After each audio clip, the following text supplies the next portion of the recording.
Okay, subscription churn, right?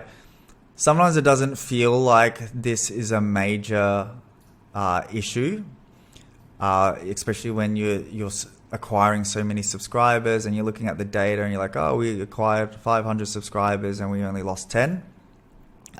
It looks great, but there's something called a subscription wall, which you will eventually hit once subscription churn outpaces the acquisition, right? And just by reducing subscription churn by a few percentages, it can have a massive effect on that monthly recurring revenue and the wall that you're hitting, or the ceiling that you can go with it, right? So really the goal is to decrease the monthly percentage of subscribers who cancel the subscription plan each month. There's a lot of ways to do it outside of email flows, like exit surveys, last chance offers, meeting them with objection handling copy, or sending them to customer service, or offering different options for them right on the spot as they cancel their subscription. You can do this with quite a few subscription apps, but I don't think you can do it with Recharge or Skio. I'd recommend going to like Stay.ai or to Loop subscriptions. But yeah, you want to improve subscription customer lifetime value, and you also want to know why people cancel their subscriptions. It's very important to figure out what's the biggest reason why people cancel subscriptions, because this helps you improve your subscription program and also helps you improve the messaging of your subscription program from acquisition to churn. And then, of course, the subscription wall is that month where churn equals growth.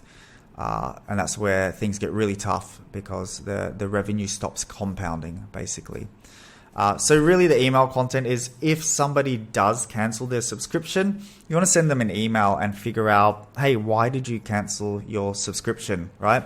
And once again, it could be something that you didn't think it was. Maybe you thought it was price, maybe you thought it was customer service, but actually it was a lack of variety in product range, or they just have too much product and they'd rather have longer reorder times, right? So you can send out an email, you can have a few buttons in it, and any button they click on, it creates like a profile property tag, and then you can segment for that, and then you can actually start collecting data on, oh, actually this is the biggest reason why people unsubscribe from the subscription plan. And then you can try and fix that in your program. The other good thing about that is that now you have that info, so you can send them an email on objection handling. You can get customer service to get in contact with them if it was for a certain issue. And then later on in the journey, maybe 30 days after they've cancelled, you want to try and reactivate them. So reactivate anybody who cancelled, give them some objection handling copy depending on their cancellation reason, and then try and reactivate them once again as a customer. So this is great as a flow. It can also be done in some subscription apps.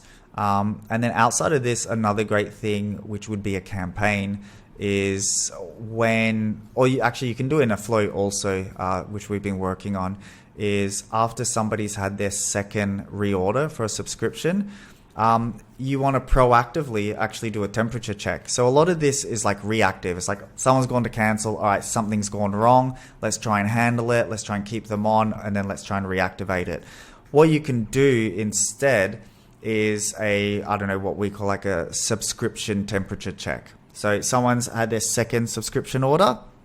You want to set off a flow that actually sends them an email and goes, hey, how are we doing? Are you happy with the subscription plan? And then you can have like three faces: unhappy face, an okay face, and a super happy face, right? And they can click either I'm very happy, or I'm not happy, or I'm okay. Another way to do it is kind of like use a NPS scoring. Like, would you recommend our subscription plan to your friends and family, 1 to 10?